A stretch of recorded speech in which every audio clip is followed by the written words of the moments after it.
মিশরের সামরিক শক্তি নিয়ে ভয়ঙ্কর দুশ্চিন্তায় পড়ে গেছে মধ্যপ্রাচ্যের কসাই বেনিয়ামিন নেতানিয়াহু।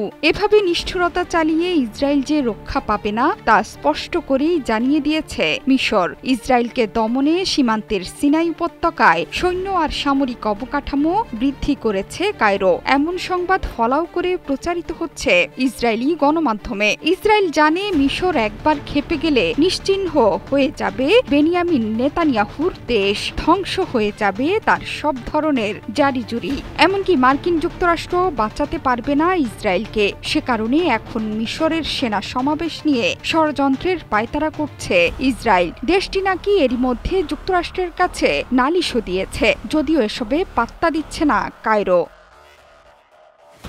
উল্টো ইসরায়েলের ক্ষমতার মোহ নিয়ে প্রশ্ন তুলেছেন মিশরের পররাষ্ট্রমন্ত্রী বদর আবদেলাত্তি। গাজা, পশ্চিম তীর এবং এই অঞ্চলে ইসরায়েলি আগ্রাসন নিয়ে আলোচনা করতে ফিলিস্তিনের ফাতাহ প্রতিনিধি দলের সাথে মিশরের পররাষ্ট্রমন্ত্রী বৈঠক করেছেন। পাশাপাশি সেই আলোচনায় স্থান পেয়েছে গাজা উপত্যকা, পশ্চিম তীরের বর্তমান উন্নয়ন। প্রতিনিধি দলের নেতৃত্বে ছিলেন ফাতাহ কেন্দ্রীয় কমিটির সচিব মেজর জেনারেল জিব্রিল রাজু। বৈঠকে আবদেলাত্তি গাজায় যুদ্ধবিরতির জন্য মিশরের চেষ্টা এবং মানবিক সাহায্য প্রবেশের বিষয়ে আলোচনা করেন। গাজা ও পশ্চিম তীরে চলমান ইসরায়েলি আগ্রাসন, সেই সাথে এই অঞ্চলে ইসরায়েলের আগ্রাসী নীতি, যার মধ্যে রয়েছে আন্তর্জাতিক মানবিক আইনের নীতিমালার প্রতি কোনো গুরুত্ব না দিয়ে সামরিক শক্তির অত্যাধিক ব্যবহারই প্রমাণ করে তারা নিজেদের আইনের ঊর্ধ্বের রাষ্ট্র হিসেবে বিবেচনা করছে। তবে মিশরের পররাষ্ট্রমন্ত্রী ইসরায়েলকে হুঁশিয়ারি দিয়ে বলেছেন, ক্ষমতার বিভ্রম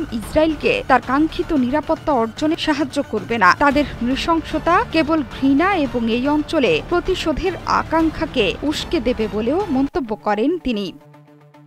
ফিলিস্তিনিদের জোর করে বাস্তুচ্যুতি প্রত্যাখ্যান করেছে মিশর। এমনকি গাজা উপত্যকা পুনর্গঠনে আরব ইসলামিক পরিকল্পনার আহ্বান জানিয়েছেন তিনি। পরিশেষে আবদেলাত্তি ফিলিস্তিনি ঐক্য জোরদারের গুরুত্ব এবং ফিলিস্তিনি জনগণের আকাঙ্ক্ষা পূরণের ওপর জোর দেন, যার মাধ্যমে ৪ জুন ১৯৬৭ সালের সীমান্ত বরাবর পূর্ব আল কুদসকে রাজধানী করে একটি স্বাধীন ফিলিস্তিনি রাষ্ট্র প্রতিষ্ঠা করা হবে।